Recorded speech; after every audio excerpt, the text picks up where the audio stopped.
So for all the Lawversators out there, I got a special guest, a regular Captain America. I'm gonna let him definitely talk about what he's done over the past couple of years. But it's your colonel right now, right? I am. Yeah. Yep. Are you going all the way? You going general? I will go until the Army tells me to stop competing. So Oh man! All right. we'll see how long that it could be tomorrow. But we'll see. So we'll stay we'll stay on the path. Gotcha. Sweet. We'll talk some more about that for sure. So then a lot of ways I like to start off this show, is to just let people know how we know each other, for sure. So this is Josh Gaspard. Like I said, Colonel in the Army. I'm gonna murder how you pronounce the valedictorian, right? Did I say that right? Yeah, you did. Yeah. All right, good deal. Of my high school class in 1998. By the way, you're famous. I told everybody I was gonna have to not act so foolish and starstruck, because whenever I talk about you two people, I'm like, this is like no joke. This is kind of on that veteran tip for sure. That service tip. I definitely say, look, our valedictorian. He was number one. He wasn't no dweeb. He was cool and he played sports. And he didn't just go to any school and do anything stupid. He went to West Point and joined the Army. And you're a Ranger, right? I am. Airborne. Yep. That's right. Yep. Dude, that is why I call you Captain America, because that's really cool. So, anyways, yeah. So we knew each other in high school. We had classes together. At most, I know before you had to opt out, we did band trips and stuff together, and had conversations and stuff. I remember just barely, briefly, yeah, chats and things that we had, and I definitely, like with everybody else, I followed you on Facebook, and that's why I knew you were in the Army, and I knew you might be. Besides the fact that you're famous, you'd be a definitely good interview for the show. Who needs David Goggins? Nobody. Yeah, I got Josh Gaspard. That's right. Yeah, right. Yeah. But so dude, what's going on, man? I did get a chance. I watched a little bit of the other Lawversations, just to see what this rodeo is going to be all about. But what's going on, man? Not much, man. Just living that civilian life. Mississippi. Is that right? Yeah, Mississippi. That's right. Yeah, Mississippi. How many episodes did you get to see, or did you watch? Or yeah, I kind of scanned through. I scanned through maybe two of them, but I did one of them. I heard that you were in Mississippi. I think you'd come down from New York, if I'm not mistaken. That's right. Yeah. So just, I guess, post high school, because again, we all kind of keep in touch with each other, I think, through Facebook, and just recently I was making kind of the connection. I was like, oh my God, man, he's in the Navy, 20 something years as a submariner. That's insane. So post high school, what'd you end up doing, man? Yeah, so I knew better than to try to go to college, because I made some poor decisions.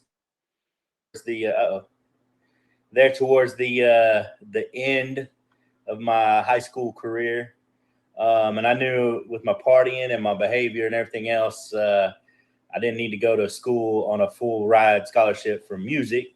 So I said, I need somebody to whip me into shape, and I joined the military. I'd actually already planned on possibly going officer route, but I messed that up. Not because I got any trouble or anything. It's just I didn't handle the application correctly. I needed to get out of Dodge, needed to get away from my family for a little while. So I was like, hey, my whole family has served. It's time for me to do my part. And so I knew when I went in to the Navy, I had done enough research that I wanted to go the nuclear route because I had, figured out that nuclear operators outside of the military make pretty good money coming straight out. And my first plan originally was, I'm just gonna go do my 6 years and get out, right? And so that's what I did. I joined. I'll tell you what, my recruiter told me too, when I was like, yeah, man, I need to get out of my life right now. I need to get my life straight. I need the military to whoop me into shape. My recruiter said something that is by far, it is stuck with me. And I have had to look back and go, he was so right. He said, the uniform does not make the man makes the uniform. And I tell you what, man, if I would have paid attention to that, you might be talking to E9 instead of E7, but that's okay. I definitely, I don't have a whole lot of regrets, but I had a good time. So yeah, I went enlisted, and I knew I want to be a nuclear operator, and I thought about like the aircraft carrier life. I gotten a little bit of information from somebody else. It was like, hey, it's like being on a floating city, and submarines. You're a lot closer. You're a lot. You know everybody. Everybody knows everyone. Your families are all close. And I was like, cool. That's what I want to do. And so I wanted that small town life, where we come from. Whitehouse, right. Texas, by the way. Yeah, that's right. Whitehouse. I'm just kidding. No, I'm not really kidding, but I'm kind of kidding. So our little towns become famous thanks to a particular quarterback. That's right. That's right. Patrick Mahomes. But anyways, yeah. So I joined the submarine force. It's you just got to check out medically. You got to have extra levels of checkouts medically. It's not like a whole lot of special things that going on. And you get told like straight off the bat, like, look, there's certain medicines you ain't gonna ever be able to take as long as you're on a submarine, because we can't have you going crazy. And you can't have you, having certain actions. And so, other than that, it wasn't anything. I didn't think about the claustrophobic aspect or like being on a floating tube. I didn't think about all that. Like, did you ever feel claustrophobic? No, and I don't know, man. I think I was born to be a bilge rat. I literally, I used to pride myself in which hole could I get stuck in, when cleaning the engine room. So it's pretty nuts. Yeah, I'd say, and that's the thing too. I was a mechanic, but a nuclear mechanic, and the A gangers, the auxiliary mechanics, the mechanics who like are conventional, that don't go through all the schooling that we go through. They'll like to always tell you, right, that I'm not really a mechanic. But yeah, as a glorified plumber, it's pretty much what it boiled down to. Valves and pipes and the turbines, and my biggest claim to fame was like our reduction gears. We own them, and we're supposed to not mess those up. And that's basically just from the main engines spinning really fast, they get reduced down to where the shaft spins and this propeller spins and pushes you through the water. But yeah, pretty much all that mechanical stuff. Yeah, it was and the thing is, man, it wasn't until like years down the road, I say probably about 10 years in, I was like, I do something pretty cool. Yeah. Oh yeah. Yeah. We're like junior. Yeah. Not quite like jumping out of airplanes. But I won't lie to you, man. Like, I don't think I could be in a submarine. I mean, especially the older I get. I'm not a super big dude, and so, but like, golly, just thinking about, if I sit in a small room, I'm like, oh gosh, this feels tight in here, So I couldn't imagine walking through hall. I went in just to tell, like, I went in a Coast Guard, like a Coast Guard, like national security cutter, probably about like 2-3 months ago, and I mean, I can't even tell how big of a ship it was. I mean, it's probably 250, maybe 300 feet long, which to me is pretty stinking big. And man, we went like down, like maybe just like 2 decks. But we're in this thing and like all I see is metal. Like I know it's all metal. There's no windows. I can't see any light. And I'm like, oh my God. I'm sitting there I'm like ever kind of by filed into the room and I'm standing by the door and they're like, hey, do you want to come in here? I was like, no, man, I'm going to stay. I'm going to stay by the door. Cause yeah, I couldn't imagine being in there. So I guess what are You you go doing ahead, now? sir. Say what? What am I doing What now? yeah, what are you doing now? Yeah, so like I said, I knew getting out of the Navy, the translating over to civilian world was going to be easy, and it was. I had a buddy who was like, "Hey, what you doing right now?" And I was like, "Trying to get a job." And he's like, "Well, you got any offers?" I was like, "Not yet." He's like, "Send me your resume." And so I'm working at a nuclear power plant in Okay. Port Gibson, Mississippi, and I'm an instructor for operators. So I basically a part of a team that runs the training program, which is a big deal in the nuclear world, because Yeah, if yeah. guys aren't trained right, then they're not going to operate right. And it was a big finding from 3 Mile Island like many years Mhm. ago before both of us were born. But yeah, that's that's what I'm doing. I'm still stuck in nuclear power. Hey, that's good. Hey, the government trained you, man. You got to squeeze the Yes, lifeblood out of all that training and goodness they gave you, for sure. that's right. That's right. So, I'm very so, grateful. I am so, and then in line with that, married. How many kids do you have? 5 kids? 6. 6. Okay, okay. All right. So Yep. where are they at? What do they got going on? So my oldest is living up in she's in upstate New York, Okay. and she decided to stay there. So in all that process, you heard I came from New York to Mississippi. In all the process of life, I ended up getting this job down here. She didn't want to leave, and she was Mhm. married at the time. She's been through some stuff though.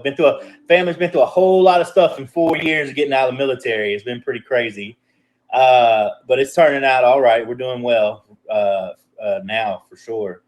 But yeah, she stayed up there. She's doing well. She's got a new boyfriend. She's living with him. I met him for the first time this weekend, as a matter of fact. Oh, awesome. He's cool. He's a cool guy. Yeah, he's from Buffalo. He's all right.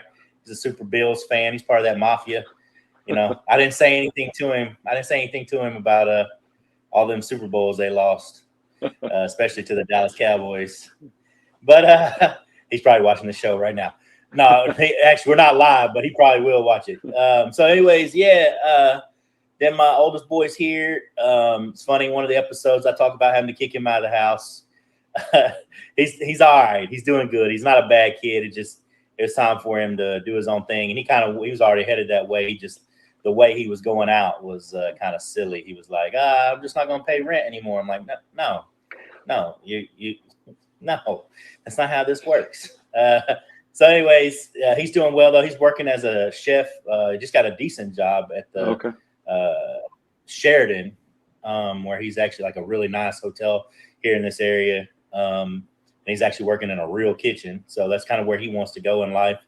I told him he ain't gonna make no money, and he still ain't making a whole lot of money, but he's okay with that. And then I have the other 4 are living here, and a 19-year-old girl who's she's a preschool teacher right now. 18-year-old who just graduated, who's trying to figure out life, and she's waiting on her boyfriend, who I'm trying to beef him up and make him go in the NFL, but I'm not sure if it's going to work out. But no, she's going to go to college. She's going to do some things. I'm going to try to get her to take at least a class, and then I got about to be 17 tomorrow. As a matter of Oh, fact, her wow. birthday is tomorrow. Yeah, the youngest girl, and then I got 14, fixing to be 15-year-old boy. We're trying to start our own vegetable garden business, and he's got his own chickens, and we're trying Oh, wow. to make him into a farmer and a businessman, a farmer and a businessman. He's got me Yeah. beat on the business part. This YouTube generation, man, I'm telling you what, you cannot compete with the stuff that they know about finances already. I'm like, dude, how do you like? You're only 14 years old. Like, I barely understood a savings account. Dude, that's awesome. Well, hey But man, yeah, that's that's it. congratulations. Thank you. Yeah, you on tell me about Yeah. uh your path, right? So like I guess my biggest question is so interestingly enough, I don't know how much I was thinking about this show, and not that we got to spend a whole lot of time on going way back, but I'm not sure how much you knew about me and my family, and I definitely don't know Mhm. a lot about you and your family before we left. So, I lived with a single mother who had 4 kids, all of us from different dads. It was a crazy life, right? Lived in the trailer park. I definitely brag about that a lot these days. I'm a trailer park boy. Don't mess with me. But yeah, so I that's some of my background. A lot about what this channel is going to be about. Eventually, in the long run, it's going to turn into a kind of like a autobiography type deal, but it's definitely going to hopefully include cool stories from Mhm. not just my past, but other friends' past. But yeah, tell me a little bit about like your upbringing into like how we knew each other in high school, and then yeah, man, valedictorian, graduated #1. Probably could have gone to any college you wanted to, and you went to West Point. Let's start there. How did Yeah, that all yeah, happen? yeah. A little bit similar world. Parents got divorced when I was younger. Mom remarried when I was probably maybe 8 or 9 or so. And so lived with mom and stepdad, and I had an older sister, a few years older than me. And my dad, he lived like kind of in southern Texas. Um, and so, but during that period of time, when my folks were divorced and my mom was single, my mom, she was a machine, man. We lived along the Gulf of Mexico in Texas. She worked for like an oil refinery.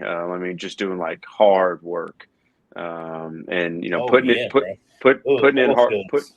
putting in hard work. Like doing tons to set us up for success. Lived in a trailer house for good 4 or 5 Yeah, years. And so she just showed us like what hard work does, what discipline does, what accountability does, um, and just the responsibility. And that was awesome, right? To see that. Um, you know, married my stepfather, Ron. Great man. Took care of my sister and I. Provided for everything, and then he showed an example of like, working with your hands. He was super mechanical. He was actually a helicopter pilot by trade. Flew in Vietnam. He was a warrant officer, became an officer. Um, didn't talk much about it, but just like, but a very disciplined guy, super, like really loving. good. I can hear you. We're good. I don't think we're gonna have as much trouble as we had. I was blaming you in your hotel, but it looks like it might have been all me all along. No, no, no. It's like I'm getting me Yeah, some you ain't. I'm getting me some free internet right now. Um, There yeah, yeah. I you go. mean, you All you right, know so the let's deal, go back man. to Yeah, yeah. yeah, You yeah. were So talking about your mom working hard in the oil field. yeah, Yeah, yeah. So mom pick up working there. hard. It ended up getting remarried. Stepdad. He was actually a helicopter pilot from Vietnam. He actually flew helicopters for local hospitals in Tyler. This is part of the like the medevac pilot, or the helicopters, EMT, etc. But he was super super mechanically inclined, and so like Mr. Fix It. I mean, you didn't take your things to get fixed anywhere. Like he did it all, which was awesome, right? Awesome to learn from him. So Cool. again, it goes back to mom showcasing hard work, Yeah, stepdad showcasing hard work, and discipline, and like, hey, you can do a lot of stuff on your own. You can solve problems on your own, and so just ultimately an environment of like, hey, man, you can do a lot. You have the ability with like research, hard work, figuring it out, trial and error, right? And so ultimately a great environment to grow up in.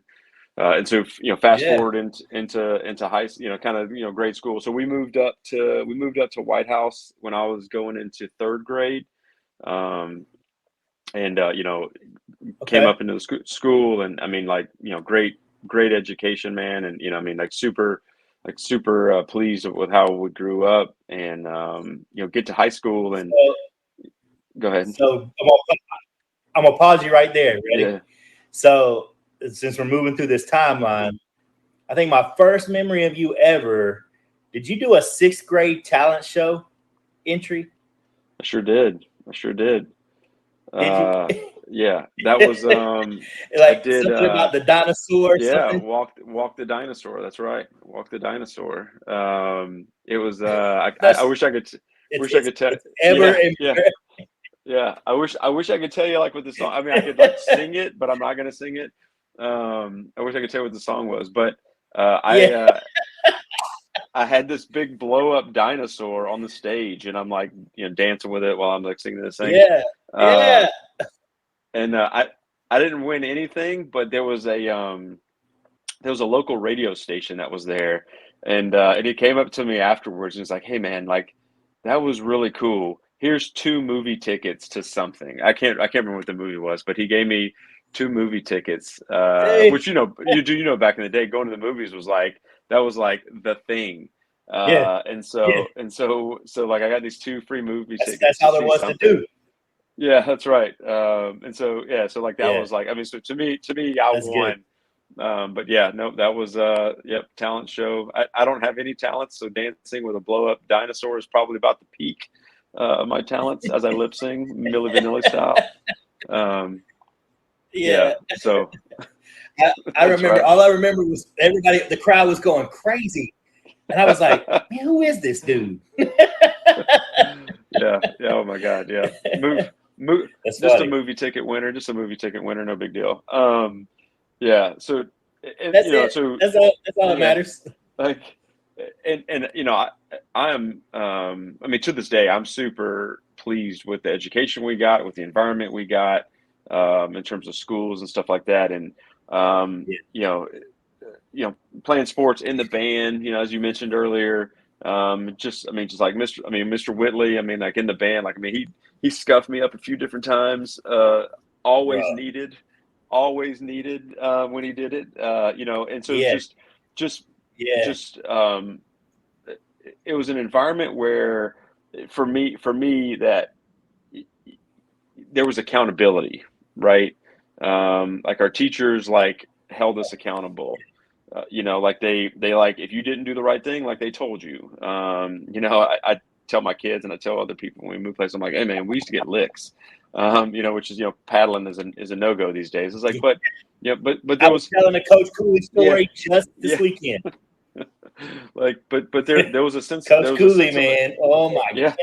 Yeah, like he'd get you right. I mean, there's a sense of accountability, and that bred discipline, that bred like self-discipline, and that bred it bred teamwork, right? Like helping each other out, making sure that everyone was good, and so just a great environment. And I won't lie to you, man. When I graduated, and I went up to West Point, I show up there, and all these students, all these other my peers, they had taken 10, 15, 20 different AP classes. And our senior year, we had 2 AP class offerings. One was in English and one was in calculus. I didn't take the English one. I was doing something else, but I did take the calculus one, but none of us took the AP test because none of us knew what it meant.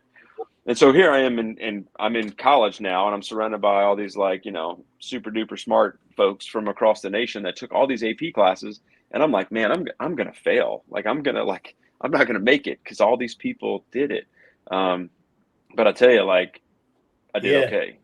Right. Like I did okay. Like, like it came down to like discipline, like hard work, figuring stuff out on your own, taking risks, right. Being accountable to yourself and to others. And again, man, I'd trace those roots back to a lot of the stuff from high school. And so I'm to this day, man, I'm super pleased at what we got, from my vantage point. And it did a great job parenting, etc., but then also the community side of it, Yeah. which was really good. So it's good home, man. So yeah, so then, Yeah. went to West Point, did that for 4 years, graduated. Go ahead. All right, hold on. All right, so something else I wanted to ask you, kind of on the same note. I agree totally, by the way, with all you had to say, and I'll tell a story after you get done about Mr. Whitley. But yeah, so something I remember, and you just said it earlier about like in the Army, right? How as long as they let you compete, you're gonna stay. When I think back to like I didn't even understand when I started high school. I didn't even recognize that, like, hey, the moment that I start, this is my GPA from when we graduate as seniors. But I feel like you knew that. Like, I feel like did your older sister tell you? Did your parents tell you? Because I feel like you were like, from the day one, you were like, I'm gonna take number one, and ain't nobody gonna take it from me. Yeah. No, Justin, it's fun. It's funny you say that. And so, like, I mean, I'm like, man, I'm like really queasy talking about this because this is like I just feel like weird talking about this. But like, oh, hey, I was valedictorian, like, right? I'm sorry. As I pull out a calculator, right, like doing like, I got, look at all these books I'm reading. But yeah. No, but like the thing, I know it was hard work. I know it was hard work. I know, yeah. The thing, it didn't come for you naturally.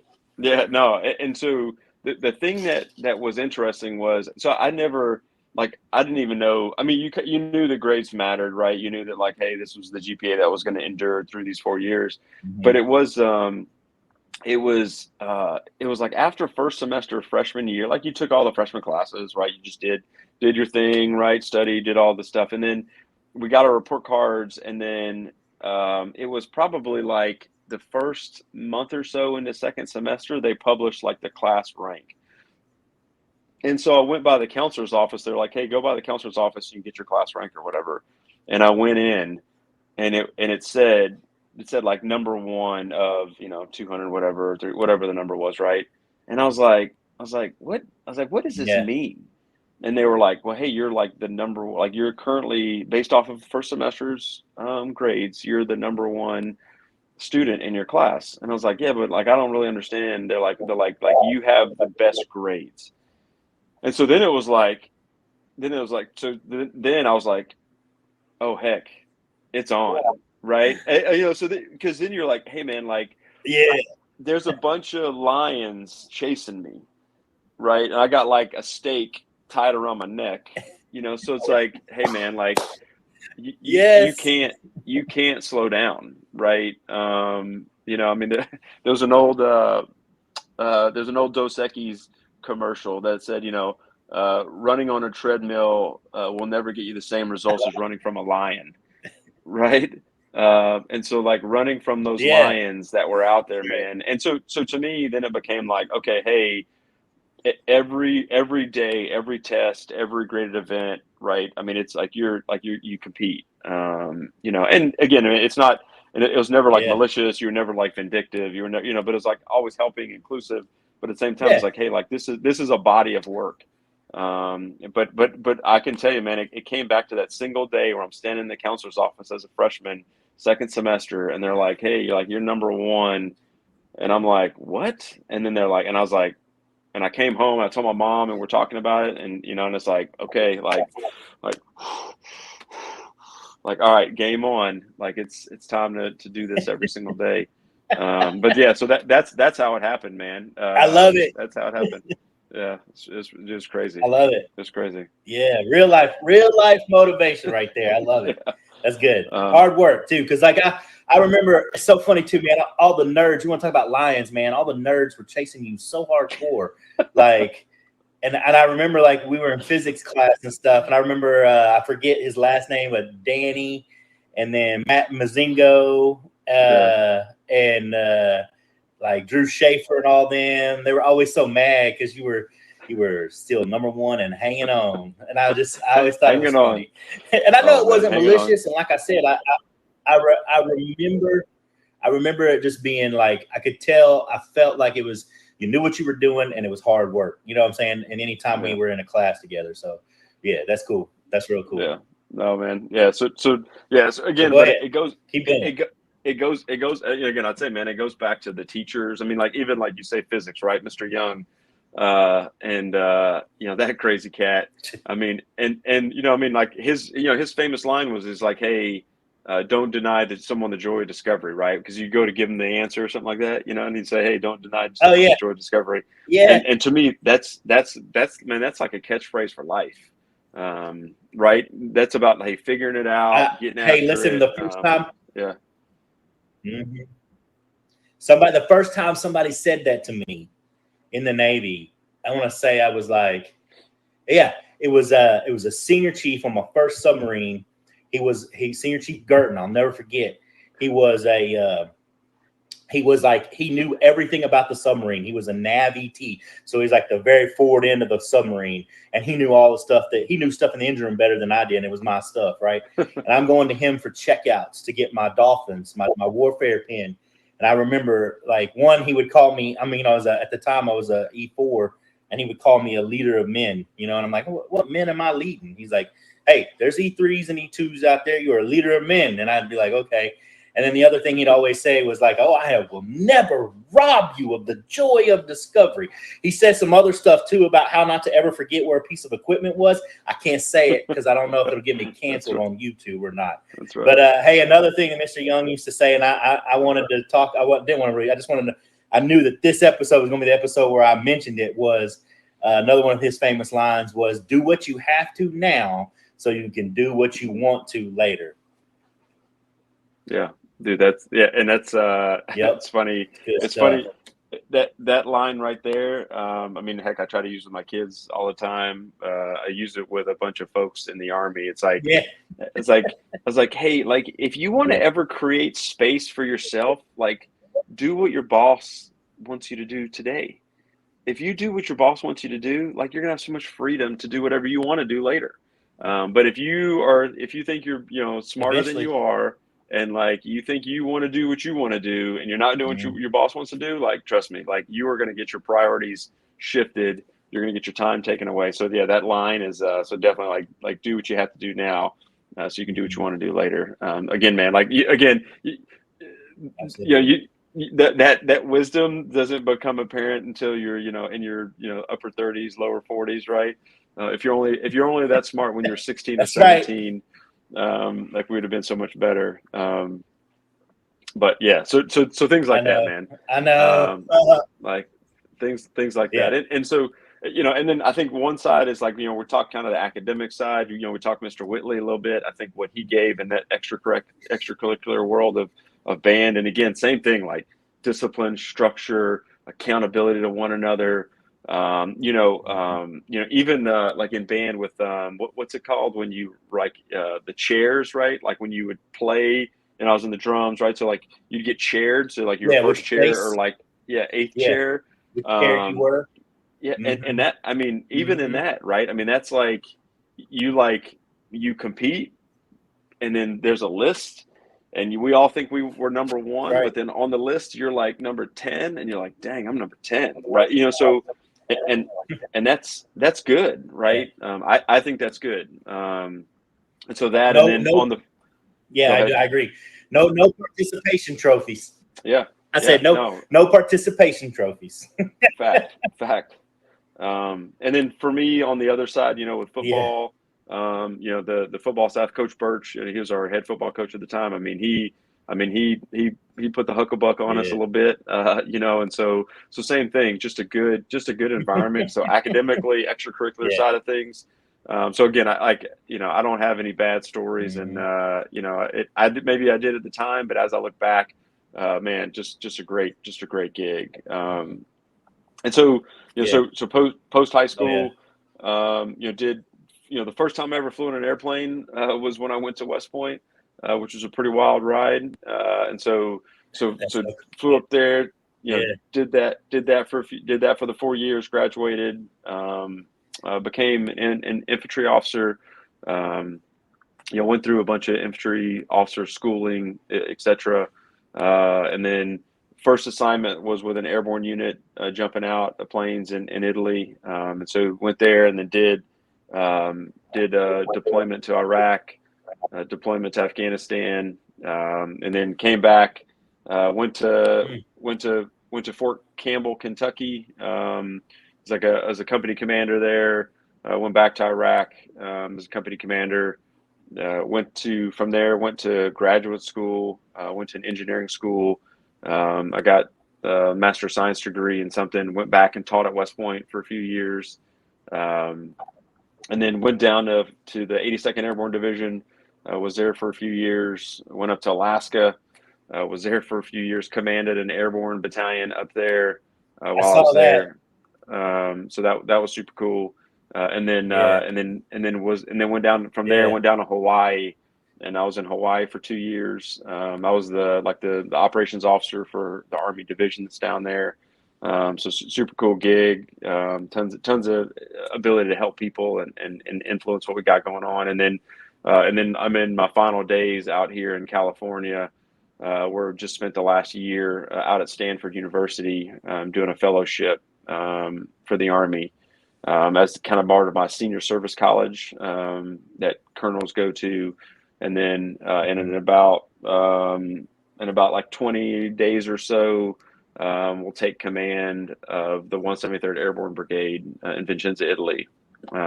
So going back to where I started, which is pretty crazy. And pretty wild. So we're super lucky, man. That is cool. Super lucky, super fortunate, and it's been a great ride. So to the point, your first question was like, hey, how long am I going to stay in? I'll stay in until the Army puts me in a cubicle. When they say, hey, man, like I got a cubicle for you, then I'll say, okay, I'm not a house cat. I can't be in a submarine, and I can't live in a cubicle. So when that day comes, I'll probably take it to the house. Yeah. I need to be outside. My first submarine, just for a little bit of some more add on to your like, man, I couldn't do it. My first submarine, I was qualifying. I was like, things were crazy, and I had not seen the sunshine in 36 days, and not even like up until that 36-day point hadn't even had fresh air, and here's how I saw the sunshine. For another, the only way I saw it for another 40 something days was I walked underneath. Because I was too busy. I couldn't go up topside and do all the things that people did to be able to go up in the bridge and stuff like that. I couldn't do it. I was too busy. I was going to get 3 hours of sleep, So I looked up the hatch. I was like, "Hey, there's the sun," and then went to bed. It was crazy, man. That and you don't even you're so busy. You're so busy and you're so trying to compete and trying to do what you're supposed to do that you don't even realize, you don't even get, it's just like, it's not until like one day you get like real depressed and you're real sad and you're like, man, why do I feel so crappy? Oh yeah, I don't got no vitamin D. So yeah, it's a crazy world for sure. But anyways, all right. So Italy's crazy. Get to go back to where you started. That's awesome. Hopefully you make general, because I'm gonna be able to say I had a general on my show. I'm just kidding, man. I know how it can be for sure. Tell me about your family, your wife, your current immediate family, your wife and children. I know you got a couple too. Yeah, I do. Got a handful. So we got 4, so not 6. So my wife, she also went to West Point, so that's where we met. So she was in the Army for about 5 years, and got out. And so we have 16-year-old twins, boy-girl twins, so about to be juniors in high school. And then we have a 14-year-old girl, and she'll be a freshman in high school, and then a 9-year-old boy, he'll be a 5th grader. My oldest boy, he probably about a little over a year ago, he passed me in height. And then he probably outweighs me today by about 25 pounds or so. So anytime we wrestle, like I got to be like all in. I mean, I got to like dial it in, stretch my back out a lot, before we go into it. Cause man, it's like, I'm going to have to earn it. Like we talk about earning it. But no, they're great kids. It's doing well in school, playing, since we move a lot, as you know, man, they're playing a variety of sports wherever you go. Yeah. Like assimilating, kind of, as we go along. Again, like I said, we're living in a hotel right now. So 6 of us in a hotel room, certainly bringing the family together through shared hardship and close proximity. But all good, man. Good kids. Like, wife, she's now a nurse practitioner. And so, I officially call her my retirement plan. So if this Army gig doesn't work out for me, she can certainly make the money, and I'll figure out how to do something, be a JV high school football coach or something. So. Yeah, there you go. I like it. I dig it. Man. So, boy, yeah, your kids have been all over, and now they're going to Italy. How do they feel about that? I think overall good, right? As you know, and a lot of the folks that you're friends with, the twins, they'll be on their 3rd high school. So they did freshman year in a high school, they did sophomore year out here in California in a high school, and then they'll do 2 more years and over there. So, certainly there's some apprehension, like we all know. We were fortunate in that we were pretty stable, in Whitehouse and stuff like that. So you didn't move around a lot. And so there is some of that. I can't visualize what they're going through, right? Like having to meet new people, having to start new on sports teams, et cetera. And what does that do to them? And so, but they're great kids, right? I mean, they're resilient, they have one another. But I think they're excited because it's kind of, if there's one thing, like when you tell people you're about to move to Europe, about to move to Italy, people get excited, right? They're like, oh man, that sounds awesome. And so I think other people's excitement excites them, right?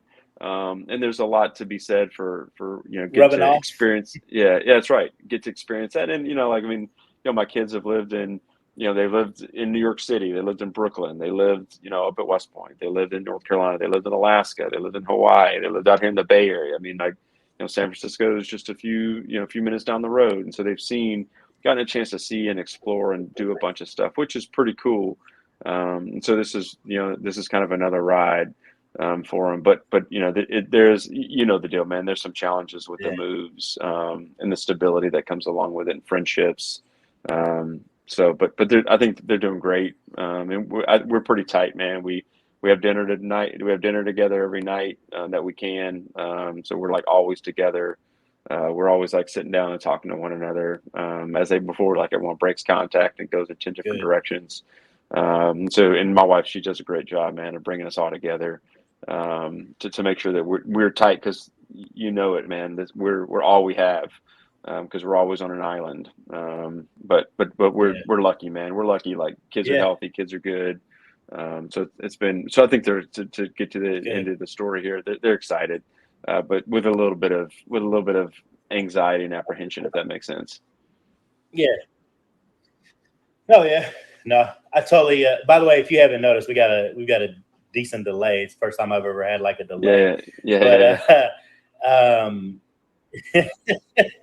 So it's funny. I'm starting to catch like how long it's going to take you to respond to what I'm saying, but it's cool. It's cool. Interestingly enough, with me and my family, what ended up happening for us is, to be honest and somewhat different, right? And the situation is, I was in Kings Bay, Georgia when babies were born. I had 4, and even my oldest 2 barely remember anything from that time frame. Then we moved to shore duty in upstate New York. There's a what we call prototype. There's 2 of them in the Navy that basically we have 2 reactors in South Carolina and 2 nuclear reactors up in upstate New York. The ones in South Carolina are 2 old submarines that are on a river. The ones in upstate New York are one is like a submarine that's on blocks that gets like river and lake water to act like the ocean. and then the other one's like a warehouse building with like a World War II destroyer engine room in it.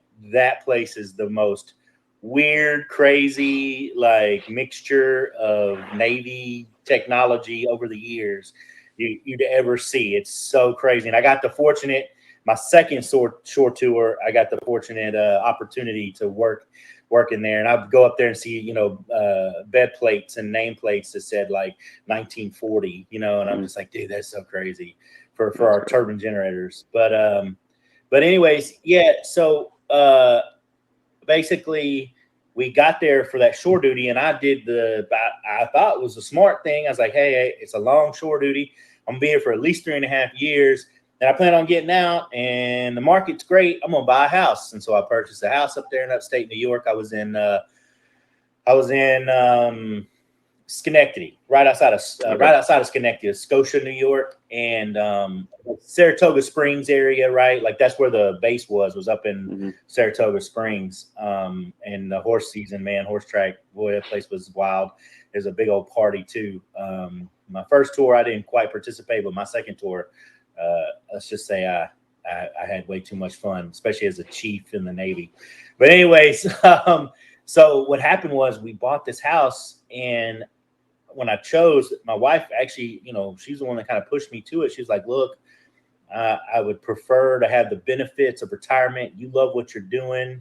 I think you'll really like it. And I was like, yeah, but I don't know. I planned on getting out, a long time ago. And here I was at 9 years. And she was like, no, why don't you stay in? I was like, okay. So I got orders to the shipyard, and it was in Groton, Connecticut. So what I decided, and I was going to be at school there in Schenectady anyway. So what we decided to do was put our house up on the market and try to sell it. And I would basically live in both places. Well, after a year and a half of being on the market and not selling, and I knew I was going to be back in about another year and a half back to upstate New York, we decided to take it off the market for now, and that I would just come back to upstate New York as soon as I got done.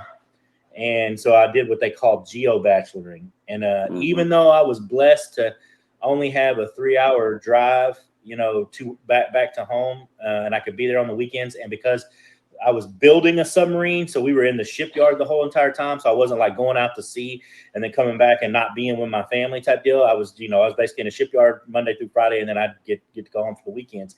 Boy, I tell you what, it still sucks so bad. It was terrible. It was horrible. And then the worst part about it is I came for shore duty, got back home, things were good, life was great. Then all of a sudden, I make chief, which I knew was going to happen. I should say all of a sudden. It should have happened, right? I make chief. I'm like, okay, I'm trying to go back to the submarine. And then we had to look at each other. Me and my wife had to look at each other. And I was like, the kids were, at that point, they've been there for 8 years. They were entrenched in this place. Like I was going out to my first deployment. It was going to be 7 to 8 months long. And it was like, oh my God, we're about to have to do that horrible thing again that we hated so bad. And so we chose again to geo-bachelor. And a lot of the only thing that saved me, like just kept me sane, even though I actually kind of went a little bit crazy, was the fact that some of my buddies, most of Chiefs quarters, when we got back from that long deployment, we had to go to another shipyard, and we were going to be there for a long time, for about 2 years. And all my buddies were geo-bacheloring too. So it was like we were all in this miserable, this sucks. And then I was in Portsmouth, New Hampshire, and I was only 4 hours. At that point, it was only 4 hours away. So it wasn't that big of a deal. It's still back home on the weekends, most weekends, unless I had duty on the weekend. So, it wasn't as bad. The kids loved to come visit me up there in Portsmouth, New Hampshire, and to see Maine and stuff like that, man. So beautiful up there and everything. And so that was cool. But now, take all of that and imagine they have lived in this same house in upstate New York, right? And the difficulty for us, was, I wasn't a part of the family like I should have been. That was the hard part of the moving aspect of life. But now I'm like, hey, I got to get a job. I got to get a job, and we got to make money. Like I can't have 6 children. At that time I was responsible for 5 of them, and we can't, not like turn around and make some money. My retirement paycheck ain't gonna cut it. And so I had to go for what was the smartest, and anything that was available in upstate New York was cost of living wise just not gonna, it just wasn't beneficial, I guess you could say. And plus we wanted to get back close to family and be back close, to the South. So I had to break it to them. And boy, let me tell you what, I thought my daughters were going to kill me. I thought I was not going to live to see another day. Thank God, like, they still talk trash and they still are like, you ruined our lives, but we're okay. That's kind of how they speak about it nowadays. I think they just do it to really upset me. But they know they get under my skin. But yeah, they definitely, they left their, and now here's the crazy part too. They were homeschooled.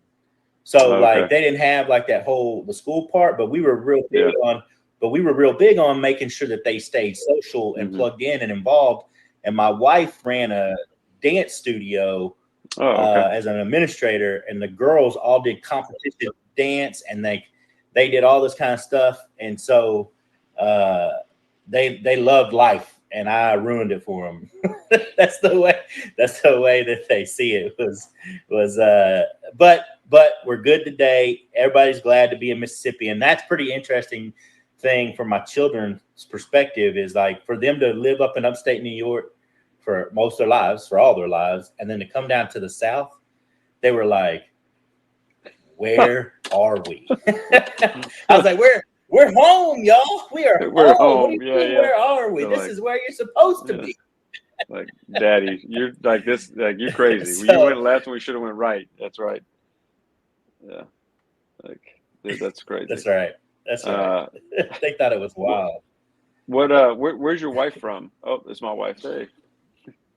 Where's your wife from? Hello. She's from Georgia. So I met her with my brother-in-law was in school with me. So when you're a nuke, you have to go through, basically they put you through a bachelor's degree worth of school, but it's all Navy ran. And you got to do it in, depending on what your rate is. For me, it was about, somewhere in between a year and a half and 2 years. And so during that process, I met her brother and then started to go with him to party in Georgia at his home. And I met her and we became really, really good friends.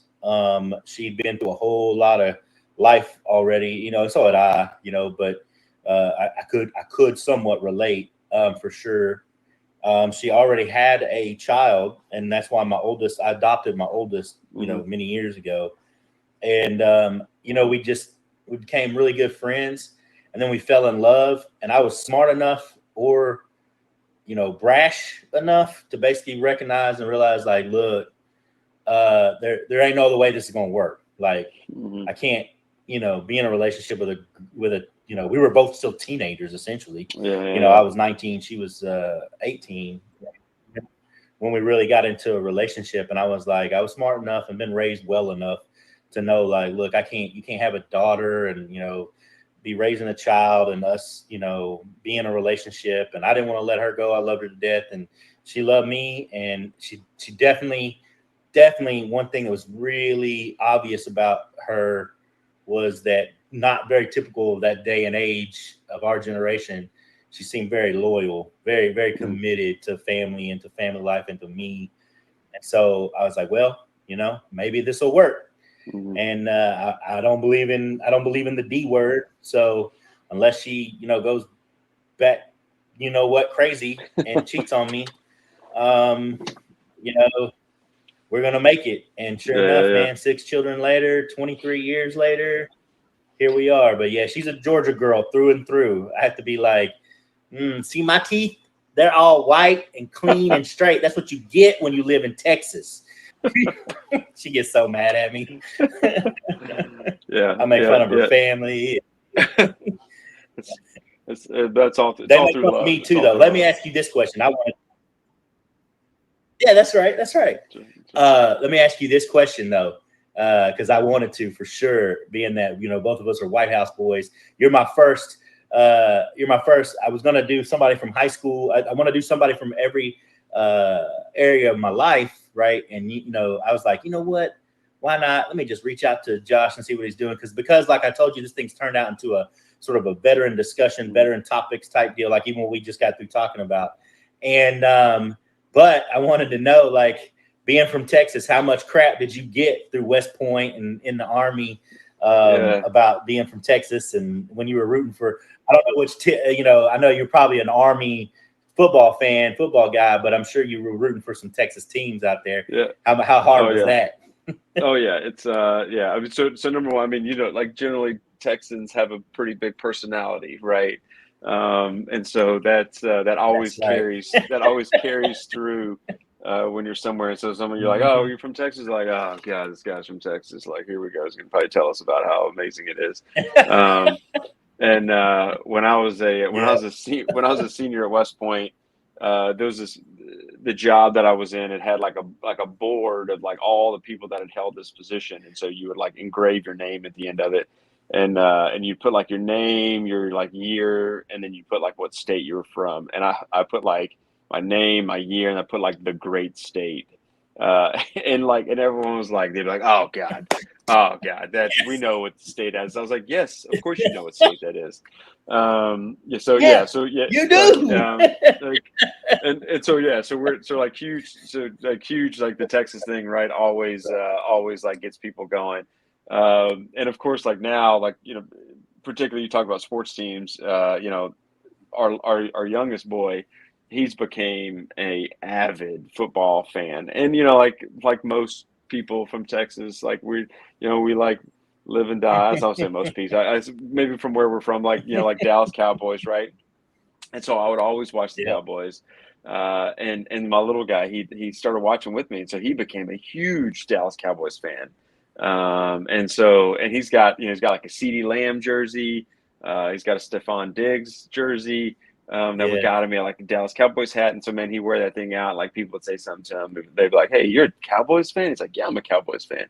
But, with a lot of heartbreak comes being a Cowboys fan.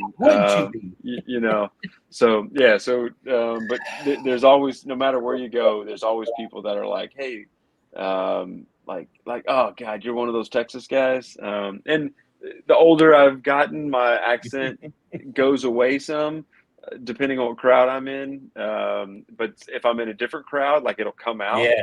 And people will be like, they're like, hey, sir, like, you're kind of talking kind of funny right now. I'm like, I am, so it's always pretty interesting. But yeah, it's good. Still good to be from Texas.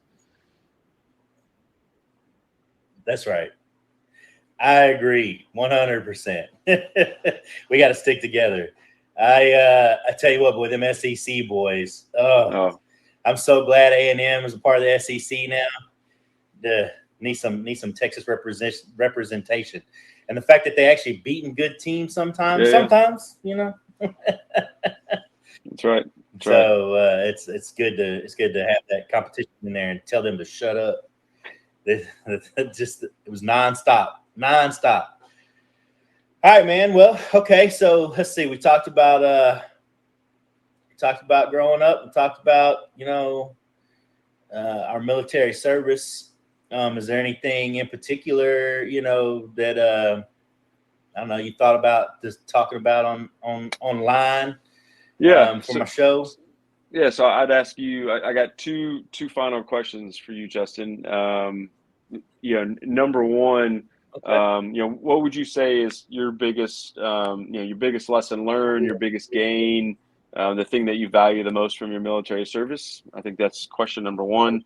And then question number two would be, at present day, where you're sitting right now, what would you say is your superpower? Like, what do you think your superpower is? All right. So, before we go there, the question I have to ask you is, because you asked those two questions, how do you remember me from high school? Like what do you recall? Yeah. So I remember you were always like a super upbeat guy. I don't remember your height. I'm gonna guess that you're like 5'7", 5'8". Is that about right? Am I wrong there? I was, yeah. Most high school, I didn't get to about 5'11" until like my senior year, really. Okay, yeah. So like I just remember you being like super upbeat, super jovial, always a good guy to talk to, always super friendly, like never a bad conversation. You're never like never one that you ever steered away from. And so I mean when I told my wife, I was like, hey, like this dude reached out to me. She's like, oh, okay. I was like, yeah, man, he's a super good kid, man. He's super good kid. He's a grown ass man now. I was like, but it's super good dude. Always, I do always that too. I do helpful. it too. Always helpful. Just real, like really polite. You could cut up with him in class, and you kind of, chat with him in the hallway.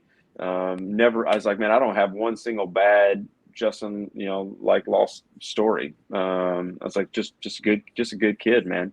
Yeah. And so, yeah, so that's the mental image, man, that I got as soon as you kind of reached out, and I was chatting with my wife about it. Those are almost the exact words that I chatted with her about. Cool. Yeah, man, I'll tell you, I had an awkward, weird, kind of along those same lines, a weird, but I guess really kind of cool interaction with Matt Ivy at our 20-year anniversary. Remember Matt Ivy? Yeah. Yeah, he said something strange. Like, I didn't know him very well, just a little bit throughout, the years, right? But he said something to the extent of like, oh man, that voice. It's just that kind, nice voice. And I was like, really? That's okay. I got a kind, nice voice. There you go. So I guess if I had a superpower, I'd definitely say it'd be my not to try to just stick with the title of my YouTube channel, but it would definitely be my ability to make people feel good in conversation or lawversation. I can break stony hearts with my presence and my words for sure. So that's definitely the superpower there. And kindness and love, and I care a lot about people, and I've stopped seeing that. At one point I was saying that was a bad thing because it was causing me so much stress and anxiety, but over the past year I've come to realize, like, no, dummy, like it's a God-given thing. So it's definitely an ability to just be around folks and hopefully lift their spirits with words and conversation and just overall demeanor and attitude. And then, whoo, boy, well, ask that first question again. Not that I don't remember it, I just need to hear it again. Like, what was my biggest takeaway from? Yeah. So, like, what was your biggest takeaway from the military? Lesson learned, thing that impacted you the most? That as you look back on a career of 20 plus years, what settled onto your heart? What's the thing? What's the thing that means most to you? It's a big question. It is. I would say that it would definitely have to be the brotherhood aspect, the camaraderie, or sisterhood. I had women that I worked with on shore duty, because I was not fortunate enough to serve with some on the submarine. They started showing up on submarines as I was leaving, but definitely just the camaraderie, the overall, like the care for each other, type deal, and the connection. And man, the perspective that you gain from meeting all these people from all over the country, at least, they come from such different backgrounds sometimes, and the way that you form bonds, and the way that you start to become, if you open up to it and you receive it, the way that you start to become, aware right, of the differences in people and accepting of it, even if you don't agree or even if you don't necessarily like something, the ability to like come together, that teamwork aspect, man, it hands down don't get that in the civilian world. Like you have to make it happen if you can, wherever you go and wherever you put yourself. You really truly have to like, you have to fight to make that happen. I'm in a group right now, and just jokingly, it's like it's a bunch of contractors. I'm the one in-house guy in my particular little group, and I'm the lead instructor for getting some operators their initial license, and that literally takes about 2 years, and we're at the like halfway point right now, a little bit past that. And I'm telling these guys who don't really, like, they're contractors, so they're like hired on, and they don't really have like a whole lot of ownership, in the company or anything like that. They could leave and go get a job somewhere else. Like, I'm looking at them like, look, I don't care like your situation or circumstance, man. You're my team. We are a team. I'm like this close to trying to tell them, look, as I say, go team. I'm about to be like, look, we're a family. Like, I'm like this close to trying to get in all the, and these old dudes, man, they've been around for a long time. Some of them are ex-military too, and they kind of get it. But I tell them, I'm like, listen, we are a team. Let's stop talking like we're not. We are. And even the ex-military guys, they've been out for so long, they've forgotten. So that camaraderie piece that leads into that kind of level of teamwork where you can accept differences and work together anyways, and eventually end up like loving each other and caring for each other, man. That's priceless. And I think that's the one thing that the military does across all branches that is that I definitely want to shout from the rooftops and let people know, like, hey, I got into a place. Here's what's real important about that too. And I've mentioned this on multiple episodes. I got to a place where I started letting the loss of that cause a lot of negative in my life. Instead of recognizing how beneficial it was, and how much I can carry that into other areas of my life. And, I just got to learn. That's one thing the military didn't give me was patience. But I'm definitely getting there. I'm getting there. Submarine life didn't have a whole lot of patience to it. It's right now or else.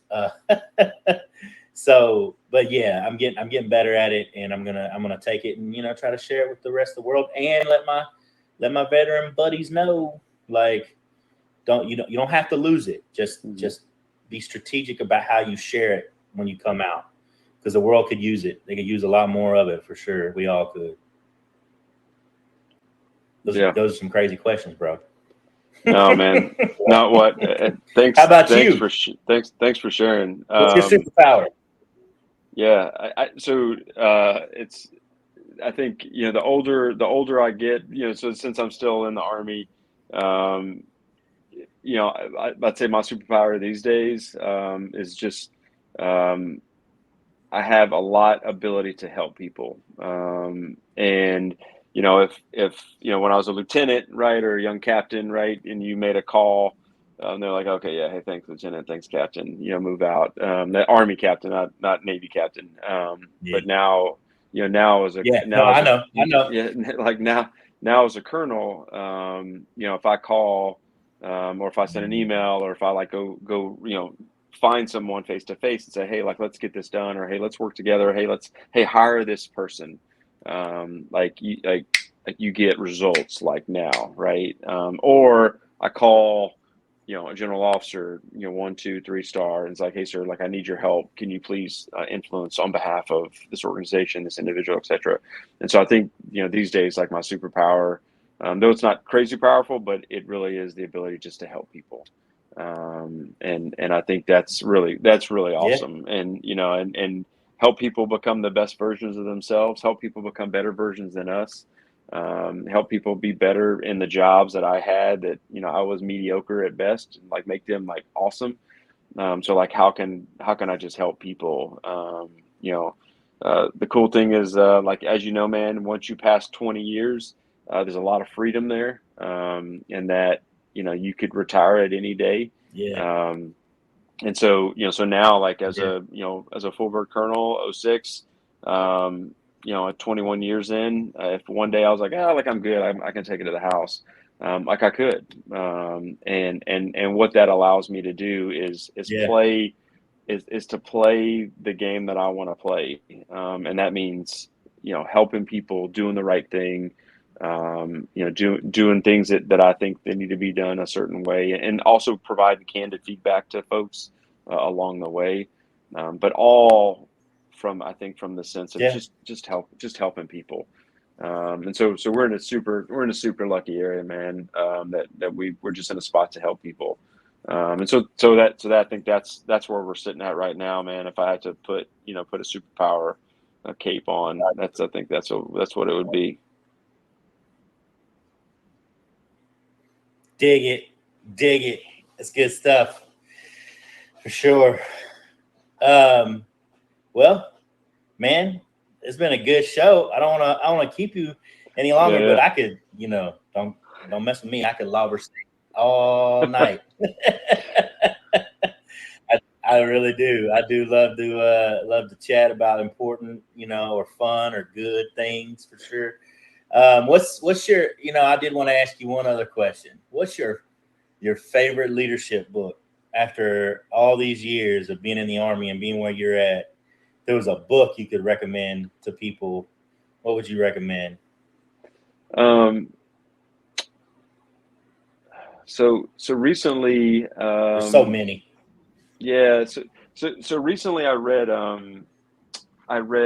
Endurance, which was essentially the ship that was commanded by Ernest Shackleton, and it was the voyage essentially to go to Antarctica. And in that journey, they hit some ice pack, and they ended up living off an ice pack, um, for, gosh, I can't remember the specific number, but it was like 400 or 500 days. Um, and through this process, and it was a crew of maybe 30, but they didn't lose a single person in this process. And so, and I was like, I was listening to the book, and you're just listening to, and again, this is like in the 1800s, right? So I mean, this is like hard living to begin with, Yeah. right? I mean, we turn on a light switch, or when we get cold, we Yeah. dial our, we turn on our heater, um, and just like Our first world problems. yeah, it's just like what, his leadership, what his motivation, what his ability, and again, a lot of personality, like matching and pairing along the way, his personal interest in certain things, and just to see that in real world, right, with what they did, and then and then layer hardship on top of it, and layer like failure, like, hey, we're going to try to move the ship, or we're going to try to break the ice, we're going to try to do this, and like failed, but like kept going, and ultimately, saved his whole crew. And so just a wild story and a wild book on like hard personal leadership, and how it makes all the difference in the world. That we can have all this technology, we can have all these gadgets that we want, but people make the world go round. And when times are going to get hard, no one's going to look to their iPhone to make them feel better. No one's going to look to their iPad. No one's going to look to their computer. No one's going to look to their whatever piece of to gadget to make them feel better, to get through something. They're going to look to a person, and it's that person that's going to have to stand up a little bit taller, going to have to like give the right orders, build the right team, build the right culture, just like you talked about earlier, bringing people together, the camaraderie, having this climate of accountability and a climate of ownership, and a climate, like you said earlier, man, of family and love, to get stuff done, and to do hard things. And we're in a tough world right now. When you look at kind of what we got going on, and who Yeah. our adversaries are, and what the world is going on, and and it's going to take, and it is leadership, and it is people. So that's where I think, most that I came across was that book Endurance. And man, like I was listening to this book and I was giving my wife like play-by-plays in it. Like she didn't care too much. She wasn't excited as I was. But man, it was just, it was crazy. And I had heard about it, but I hadn't listened to it. Yeah. And I finally had the time to listen to it. And Yeah. it just was really just a great story. But just to talk about leadership, to talk about the power of a person, and that when things go bad, you're going to look to a person to help get you through the tough times. Dig it. Again, that's a good one. That's not a just a typical, bookstore bookshelf recommendation. Yeah. I like it. I would have gone with something like Leaders Eat Last from Simon Sinek, or 7 Habits of Highly Effective People. But Endurance, man, I'm gonna put that one in the Audible playlist like as soon as we get done. Yeah, it's a good one, man. All right, man. Look, I don't want to keep you. Yeah, I'm looking forward to it. I don't want to keep you any longer, but I appreciate your time. And listen, look, you at any point in time, you're like, not that I won't one day just be like, hey, you want to do another episode? But at any point in time, you like, hey, man, I want to get on there and talk about this thing or chat with, just hit me up, man. I'm down. I dig it. I like this, this thing I got going on here that I just sort of thought about, and I'm not doing as well as I could with it, but I'm gonna get there. I'm gonna get there and get all these people. You might help. You might help a lot. All them Whitehouse people sharing this video because they're gonna be like, oh, look, man, it's Josh Gaspard. Probably not, but I wish you the best. I said, listen, I saw those pictures of you, Steven, twice now. I think you've done visits back home where you've posted some pictures like with Steven and Chris Fight and John Tate, Jason. Yeah. Andrew Jason Weaver, Hughes, he's come John through. Tate, So and then that one time, Andrew Weaver. Yeah. He, you know what? He messaged me the other day and just was real cool, man. He was like, hey, I've been watching your show, man. You're doing a good thing. I'm glad to hear you're doing all right. If you ever need to talk, just reach out. I was like, dang, I'm gonna have to get the weave on here at some point. Definitely have to do that. But yeah, no, that's cool.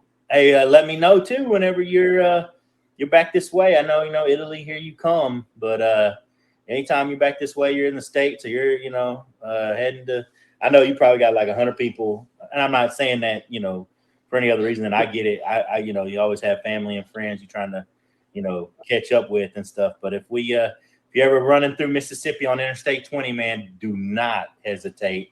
And anytime you come back in the States, just let me know. And I'll probably, especially going to be home on a weekend, man, I'll go back to, you're only, 5 hours away. And I go back to see my brother all the time. So my brother, by the way, I don't know if you ever noticed a company called Stonewater Roofing there in Tyler when you visit. If you ever seen any advertisements or anything like that. Yeah, they got like pizza boxes, emblems in that big fancy movie bowling alley place, right? That has like the 3 different bars in it or whatever. That used to be Times Square, movie theater or whatever there in Tyler off of Broadway. Anyways, yeah, it's a multi-million-dollar roofing company, man. He's doing really well. He jumped out of a really nice gig with the DOD contracting company where he was going over to Afghanistan all the time, basically being a spook of some sort of type at some point. And he decided to come back home. He decided to come back home and be the part owner of a roofing company that's like blowing up everywhere. Dallas, Longview, Tyler. Oh, wow. Like they're hitting the big time. So yeah. But anyways, I go back home all the time, visit. So anytime you're heading that way, hit me up on Facebook. I'll come and have dinner, bring the family, or do something. Yeah, man. Something crazy. But yeah, Justin, hey, and likewise, thanks for reaching out. And thanks for reaching out. It was awesome to chat for a little bit of time. Thanks for your service. Yeah. Thanks for what you did. You know, like for a guy like you, Yeah. you know, like what you won't see is you won't see a lot of the impacts you made for, you know, 10, 15, 20 years. But like you said, like your story earlier is like, hey, you know, you might be an E4, you're a leader of men. You know, there's someone always watching you. And when you were a chief, there was a young E1 that was watching you that Mhm. you never saw come to fruition. But 20 years from now, you know, or 10 years from now, like, you know, that guy or gal is going to be a leader of people, doing all the right things for all the right reasons because you taught them that. So thanks, man. Thanks for the service. Thanks for your family service. Please tell your Yeah. wife and kids. Thanks for what they endured, man, because it's super chaotic, super turbulent, super Yeah. hard, disruptive, stressful. As your daughters, you ripped them out of New York to come to Yeah. Mississippi post life, but so just thanks, man. Thanks for your service and your family service, and man, I mean that Yeah. sincerely. And so no, man, I appreciate it. This has been awesome, man. I've been like, you know, like laughing the whole time we've been chatting. So I really do appreciate this.